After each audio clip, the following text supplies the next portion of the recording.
start, do you want to introduce yourself? You don't need an introduction. Hello, Las Vegas! Yeah!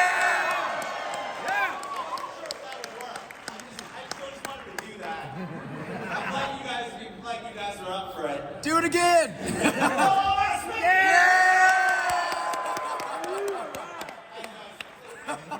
is an amazing conference. I love Las Vegas. It is just an amazing place to be. It's easy to get to. We built an entire industry around people who are incredibly good at math. They built this entire city around people who are terrible at math. So, still, it's a perfect fit, right? So I guess I'm David Schwartz. I'm the CTO at Ripple, and I'm.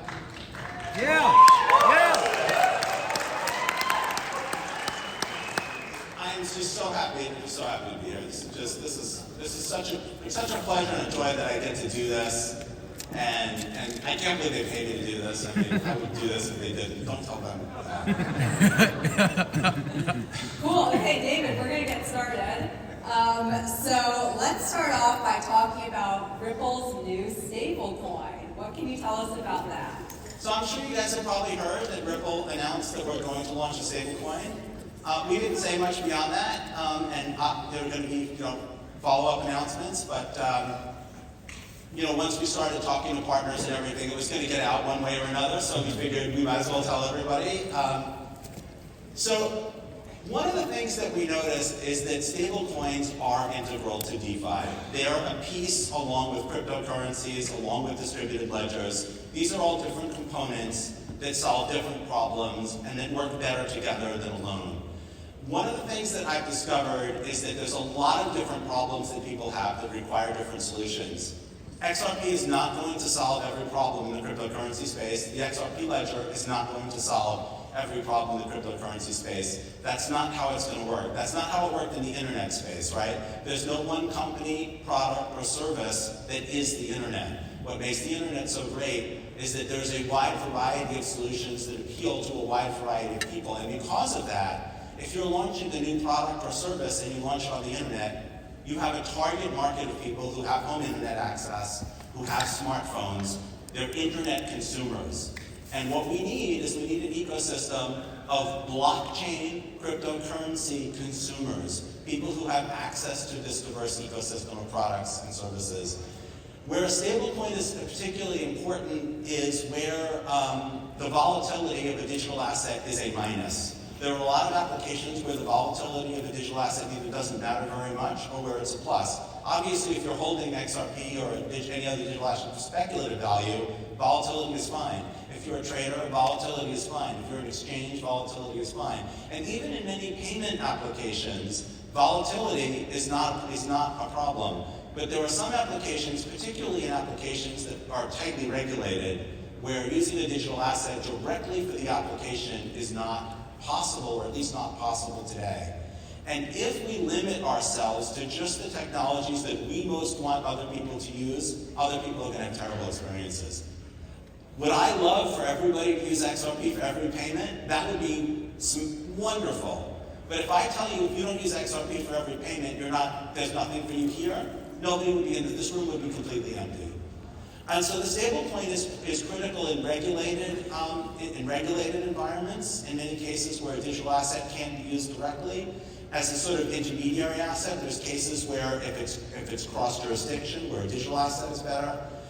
And so what we also discovered there's a lack of good stablecoins on the XRP Ledger. I don't want to criticize. I mean, I don't mean that there are no good stablecoins on the XRP Ledger. There are stablecoins on the XRP Ledger, but there isn't sort of one that's kind of grabbed the kind of attention that I think that you need to get that kind of critical mass. And so we thought that launching a stablecoin made sense, both for some of our institutional customers that can't use digital assets for payments, markets where digital assets don't work well, areas where volatility is minus. So we're going to target those types of use cases. David, is there a name for the Ripple stablecoin? Nice question. Nice question. You know what? You're just going to have to call it the Ripple stablecoin for now.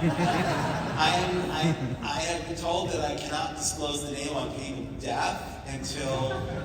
So come to Apex in Amsterdam. Is it June? It's next month. which is June. Oh yeah, okay, so next month, come to Amsterdam, and I think you will be among the first to know maybe we should start some betting pools about what the name is.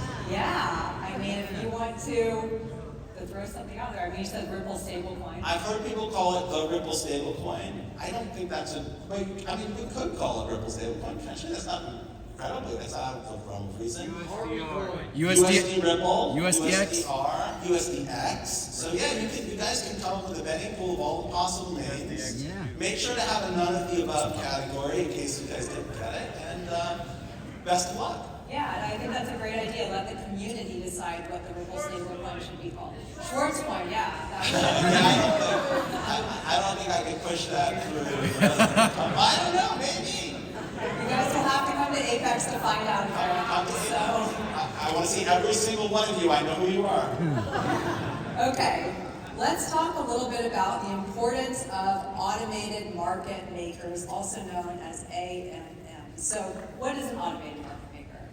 So an automated market maker is something that sort of adapts the time between buyers and sellers. These exist in many traditional markets. If you have a broker and you go to buy stock in a publicly traded company like IBM, there is a healthy order book of people who will buy the stock from you and people who will sell the stock to you. And there are professionals whose job is to make sure that that market exists.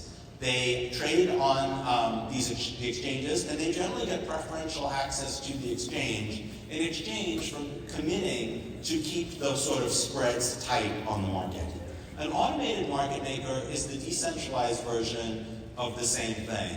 It's always willing to buy and sell an asset so that if I want to buy an asset today, and maybe Rachel wants to sell it tomorrow, I may not want to wait until she's ready to sell, and she may not want to wait until I'm ready to buy. So an automated market maker has a pile of two assets, let's say USD and XRP, and it's always willing to buy XRP, and it's always willing to sell XRP at some price so that other people can trade whenever they want. But there's another important thing about automated market makers compared to like the more traditional market makers. Because the automated market makers are implemented on decentralized blockchains, you can participate in an automated market maker not just by trading with it, but also by a sort of the equivalent of lending in assets. So remember I said the automated market maker has to have some USD so it can buy XRP whenever someone wants to sell it. And it has to have some XRP so it can sell XRP whenever someone else wants to buy it. What an automated market maker does is it makes a return. It generates revenue from various different mechanisms, including the spreads on its trades. And if you lend it your XRP or your USD or both, then you own a sort of share in the automated market maker, and you benefit from the trades that automated market maker makes. And one of the things that I've noticed in this space is that a lot of ideas that don't seem that interesting from one side are very interesting from the other side. Like, for example, there are these lending protocols that are mostly so that like rich people can spend their Bitcoin without having like to pay income tax. That's not super exciting, right? Like you can borrow against it and that's not taxable, and like really rich people want to hold their Bitcoin, they've made millions of dollars and now they can buy groceries without paying taxes. That's not super exciting. But on the flip side of that is someone who's lending the dollars that has a very valuable collateral, who has a secure loan that they're making an interest rate on, and that person might have had no ability to get a return on their assets. The counterparties to the AMM traders, and maybe you don't care about traders and speculators being and arbitrageurs being able to make money, but it's interesting that you have a way at a fairly low and well understood risk to get a return on your assets by participating on the other side of the AMM. Great, that's a good explanation. So Ripple's AMM hit mainnet in March, correct? Ripple's implementation of an AMM for the XRP Ledger, I think it activated in March. Okay, so what does that mean exactly? I mean, it means that there's AMM functionality now built in as core functionality in the XRP Ledger. And this automated market maker allows you to participate essentially by lending assets to it or trading them for an ownership interest in the AMM. And it integrates with other XRP Ledger features like the order book. any other key features that you want to mention? Excuse me. AMM? Yeah, there are a couple of features. So we didn't just like take it, there's a lot of other decentralized exchanges that have automated market makers built into them, and we didn't want to just do the same thing that everybody else is doing. And so we looked at some of the unique features of the XRP Ledger and some, more creative ideas about how we could make things more interesting. So a couple of key features. Number one, it inherits all of the benefits of being on the XRP Ledger, and some of those are really important. So one of them is transactions are fast. When when an arbitrager is trading against, an arbitrager is someone who basically wants to buy an asset for an unusually low price or sell an asset at an unusually high price, and they're very important to the AMM ecosystem. The AMM ecosystem won't work without arbitragers to trade against the AMM. They take some risk because their trade takes some time to close. The XRP Ledger transactions are very fast, typically completed within 5 seconds. That minimizes the risk that arbitragers take and allows them to arbitrage much more accurately, which improves the performance for everybody and improves the behavior for both traders and liquidity providers. There's also no block producers on the XRP Ledger. There's no dictator who decides which transactions go in which block or what transactions go in which order. If you know about other blockchains, they have miners who do something called MEV. Basically what that means is they take the transactions and they inject their own transactions in them or reorder them to their own advantage, and that hurts everybody else in the ecosystem. That's not possible on the XRP Ledger. So we sort of inherit low transaction fees are also important. So if I'm an arbitrager and I'm only going to make $10 on an arbitrage transaction, if the transaction fee is $12, I'm not going to submit the transaction, and that's an opportunity that's lost to the ecosystem. And there are a lot of those, right? If you can only transact every minute for a cost of $10, that's a lot lower than if you can transact every 5 seconds at essentially a fraction of a penny. And so those are differences that the AMM just sort of gets just by virtue of being on the XRP Ledger. But it has a couple of design differences, and I think the two most important is, number one, it integrates with the existing order books on the XRP Ledger. Because the XRP Ledger is so fast and so cheap, it can trade through order books, which have a similar function to the AMM, they're just not automated. And there's a synergy of having both of those in the same ecosystem because they're good at different things. So for example, AMMs provide liquidity all of the time, automatically, but they're not very capital efficient, and they're not very good for assets that aren't that volatile, like dollars. Whereas the order book is really good for assets that are not that volatile, and it's really capital efficient. So having both of those in the same ecosystem, I think they're really gonna, the synergy is really going to allow the AMMs to be more efficient and the order books to trade more efficiently. The last feature, which I think is really cool, this is something that we came up with that's nowhere else in the world unless they copied us, called the continuous auction mechanism. And so the way this works is, I just thought this idea is just so cool. So the idea is that arbitragers are necessary to the ecosystem. AMMs couldn't work without them, but they're also slightly parasitic. In the sense that an arbitrager makes a profit by trading against an automated market maker. So they're sort of like necessary, but to an extent, they're also taking revenue away. What the XRP Ledger's AMM implementation does is it gives special execution privileges to one person. They basically bid for an auction slot that allows them advantages when they're the arbitrager. So the idea is, if you're an arbitrager and you're going to make $100 a day, you might be willing to pay $90 a day for that slot, or $80 a day for that slot. And so a significant percentage of the money that the arbitrager would have made instead goes to the liquidity providers. And the automated market maker implementation is really, the way we designed it, is totally biased in favor of the liquidity providers, because they're the people who we hope will drive the ecosystem. Yeah, that's interesting. So with these unique features, was that something that you kind of came up with on your, like, how did you think about that? That's kind of why I'm so excited about it. I mean, I've been trading Forex and doing early versions of like AI trading bots in different markets for more than 30 years now. It just is something that I've always loved was fun. This really is just right in the side of the space of what I think is exciting. And I'll just share a little bit of the reason why I think it's exciting.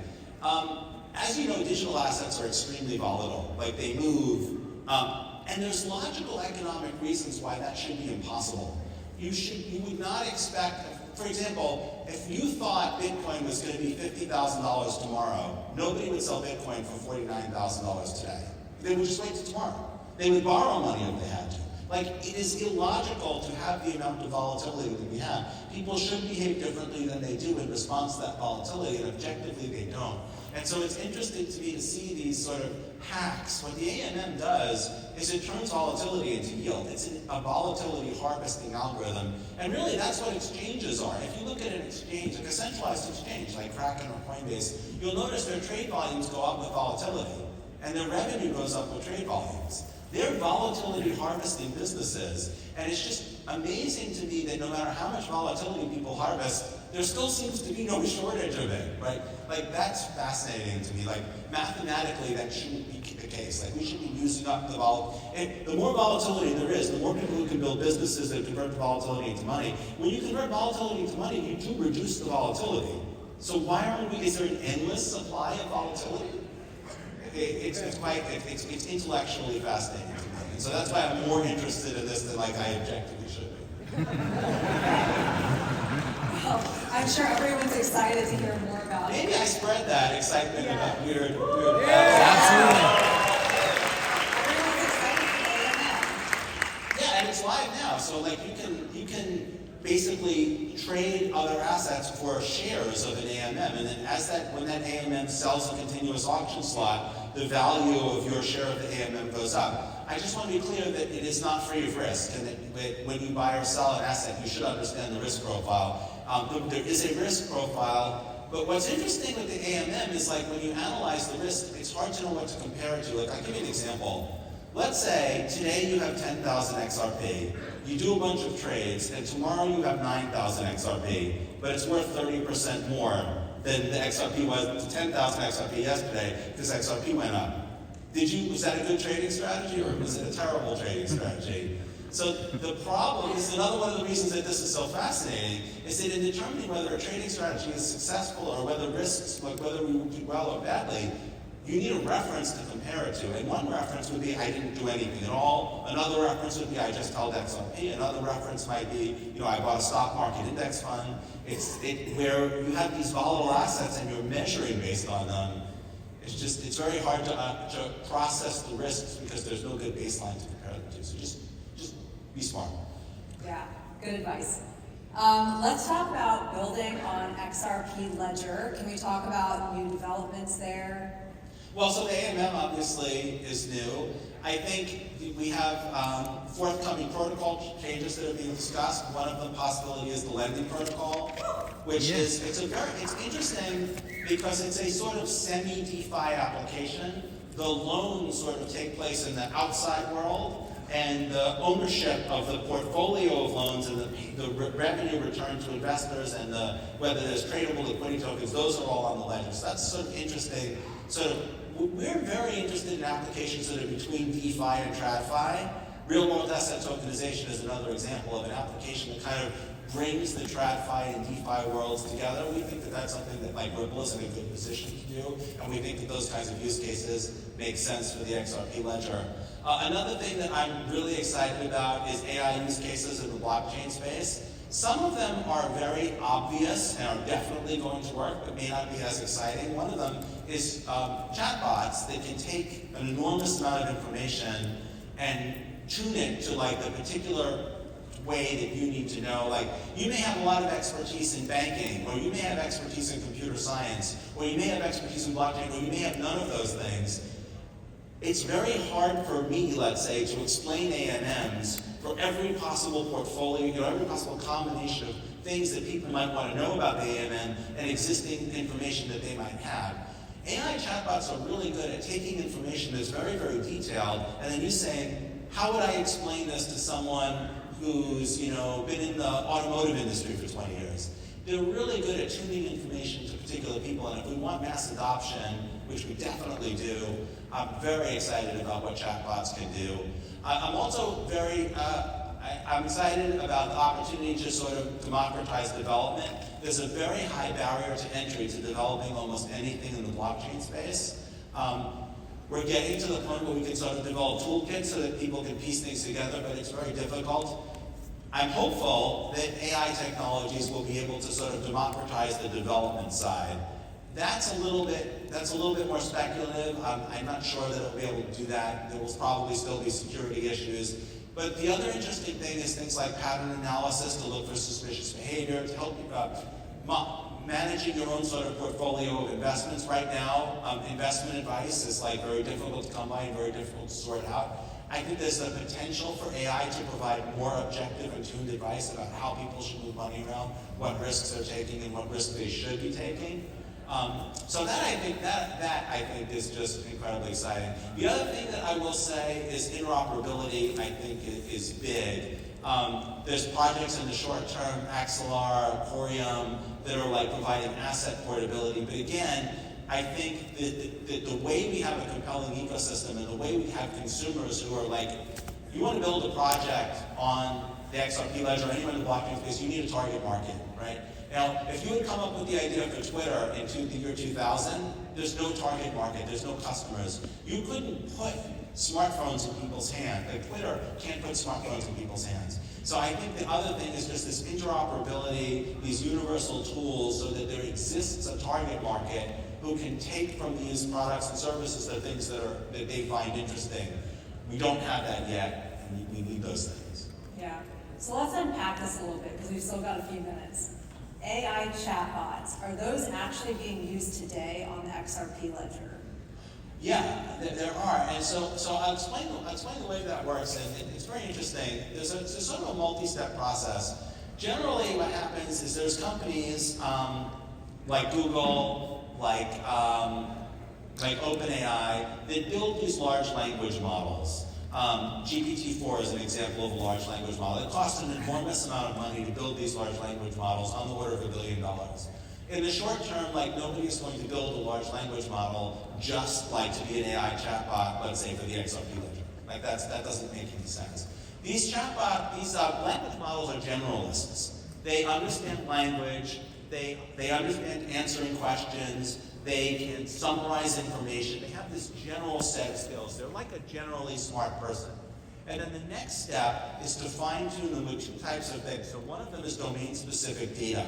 So what you can do is you can take one of these large language models and you can give it all the documentation for the XRP Ledger. You could give it all the documentation for the Ethereum virtual machine. You could give it documentation about participants in the XRP Ledger ecosystem. So you can give it the manual for tools like Sum. And then you can give it a sort of system-level prompt, which you can easily, like you guys can do this. It's really surprisingly easy. I don't know if you've seen any of the system prompts for these large language models, but they're in English. You literally can just say, you're a chatbot who's helping people understand the XRP Ledger, ask people questions to find out what information, what their knowledge base is and what they're having difficulty with, and then synthesize information in a form that would be useful to allow them to, build products and services it's super ridiculously easy to do that. And then there's an iterative process of tuning them. And these work today. They are really good. I'm sure you know some of the problems, hallucinations being like the most famous one. Sometimes they just make things up. But they're generally really good at tuning information. How many of you have used something like ChatGPT-4? Anybody in here have used ChatGPT-4? How many of you have had it solve a real-world problem for you that would have taken you significantly longer without it? So that's what ChatGPT-4 is it's a large language model built by OpenAI that's a generalist that's been given a system prompt that's basically like, first of all, it has all of its ethical. Any of you run into its ethical limits where it told you that it was unwilling to help you? So I ran into those. I told it to come up with a joke that could get David Schwartz fired from Ripple. And it's like, it would be unethical for me to come up with a joke that would get somebody fired. I'm like, no, I'm David Schwartz. It's like, well, even so, I think there'll be another area of expertise where people will be like AI wranglers whose job is just to convince the AI to do the damn thing that we want it to do. But chatbots exist today. They work really well, and they're very good at tuning information to particular audiences. And I think that's a use case that's a slam dunk. The more like helping people code is a little more speculative. Has anybody used an AI to help them write or edit code? Yes. Well, from 1 to 10, how would you rate your experience? 8. I mean, that's pretty amazing considering that these things are incredibly cheap. And programmer time is like incredibly valuable. Now, getting to the point where it's going to allow ordinary people to write smart contracts, got a ways to go, but it will definitely bring the costs down and it will bring the security up. So I'm cautiously optimistic on the more technical use cases. Wow, that's great information, David. We've got a few minutes left, so I just want to let you take the time. Was there anything that you wanted to mention that we haven't already discussed that you want to let everyone know about? Boy, such an open-ended question. Yeah, you know, I do want to talk a little bit about community participation. I just want to remind people that, like, if you have ideas for the XRP Ledger, they don't have to come, you know, one good example is programmability on the XRP Ledger. Hooks came completely from outside Ripple. It's a phenomenal idea, and it can bring smart contract-like functionality to the XRP Ledger, which we think is fantastic. We are very open to thoughts and suggestions. We want the XRP Ledger to be, you know, owned and controlled by the community. The participation that we've seen from validator operators, from developers, has just been amazing. Again, I just want to thank everybody who's built. How many people here have built something on the XRP Ledger? How many of you have used something built on the XRP Ledger? So I'd like to see more. So here's what I want you guys to do. I want you guys to think about, like, what would be great to have.